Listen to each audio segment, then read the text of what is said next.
بسم اللہ الرحمن الرحیم صلی اللہ تعالی علی محمد وعلی آلہ وسلم۔ کسی زمانے میں ایک چور تھا، وہ ایک بادشاہ کے محل میں چوری کرنے کے ارادے سے گیا۔ رات کا وقت تھا اور محل کے ایک کمرے سے بادشاہ اور اس کی بیوی کی گفتگو کی آواز آ رہی تھی۔ وہ کھڑے ہو کر سننے لگا۔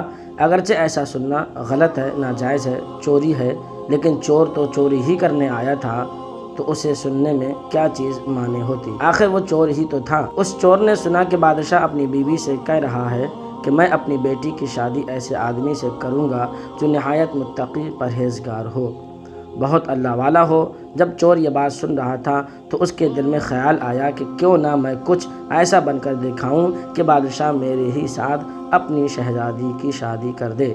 دل میں ایک حرص پیدا ہو گئی۔ اب وہ چوری کرنا تو بھول گیا، لیکن دھوکہ دینے پر اتر آیا اور گھر جا کر بہت دیر تک سوچنے لگا کہ کس طرح میں اس بات میں کامیاب ہو سکتا ہوں۔ پھر ایک تدبیر اس کی سمجھ میں آئی کہ بادشاہ کے محل کے قریب ایک مسجد ہے، اس میں جا کر بزرگانہ لباس پہن کر اور ان کی سی وضاقتہ اختیار کر کے وہاں دن رات عبادت میں مشغول ہو کر بیٹھ جاؤں تو شاید یہ بات بادشاہ تک ضرور پہنچے گی کہ کوئی آدمی یہاں ایسا متقی پرہیزگار ہے جو دن رات اللہ کی عبادت میں مشغول ہے، تو ہو سکتا ہے کہ بادشاہ کی نگاہ میرے اوپر پڑ جائے اور میں شہزادی سے شادی کے لیے چن لیا جاؤں۔ یہ اس چور کا ایک نہایت حقیر اور ذلیل دنیاوی مقصد تھا جس کے لیے اس نے یہ ارادہ کیا۔ پھر اس نے اپنے پروگرام کے مطابق بزرگانہ لباس، پوشاک، وضاقتہ اختیار کر کے اس مسجد میں جا کر نمازوں پر نمازیں پڑھیں، ذکر و تلاوت، مراقبہ سب شروع کر دیا۔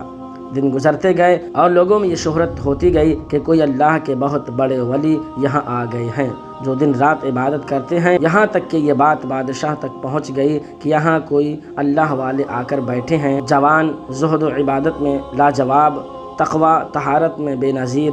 جب بادشاہ کو یہ بات معلوم ہوئی تو انہوں نے اپنے ارادے کے مطابق غور و فکر شروع کر دیا کہ شہزادی کے متعلق جو سوچا تھا اس کے لیے اسی کا انتخاب کیوں نہ کر لیا جائے۔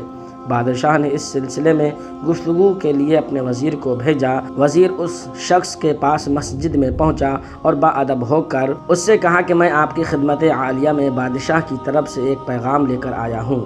اس نے پوچھا کہ کیا پیغام ہے؟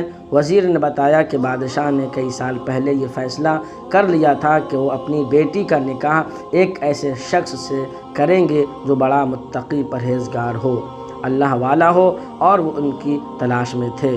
ان کی نظر گئی تو وہ نظر آپ پر آ کر رک گئی، لہٰذا بادشاہ نے مجھے بھیجا ہے کہ اس سلسلے میں آپ سے گفتگو کروں۔ یہ شخص جو دراصل اسی تمنا اور آرزو میں یہاں آ کر بیٹھا تھا، بہت دیر تک وزیر کی گفتگو سنتا رہا۔ اس کے بعد اس کی آنکھوں سے آنسو جاری ہو گئے۔ وزیر نے پوچھا کیا بات ہے؟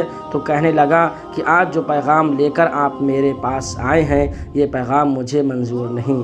وزیر نے کہا کیوں؟ اس شخص نے کہا کہ دیکھیے میں صاف صاف بات آپ کو بتاتا ہوں کہ میں اصل میں ایک چور تھا اور ایک مرتبہ بادشاہ کے محل میں چوری کے ارادے سے گیا تھا۔ پھر جو کچھ بھی ہوا اس کو سنایا اور اس کے بعد اس چور نے کہا کہ میں نے تو یہ وضاقتہ اسی لالچ کی وجہ سے اختیار کی تھی، لیکن میں یہاں آ کر بیٹھا تو مجھے میرے خدا نے اپنا بنا لیا۔ اب بس اس کے بعد مجھے اور کسی کی ضرورت نہیں، میرے لیے میرا خدا کافی ہے۔ بے شک جب عبادت ہو جائے، نماز ہو جائے، ذکر ہو جائے اور ہماری دیگر عبادتیں واقعی عبادتیں ہو جائیں تو بے شک یہ نمازیں اور یہ عبادتیں انسان کو برائیوں سے روکتی ہیں۔ اللہ تعالی ہم سب پر اپنا خاص فضل کرم فرمائے۔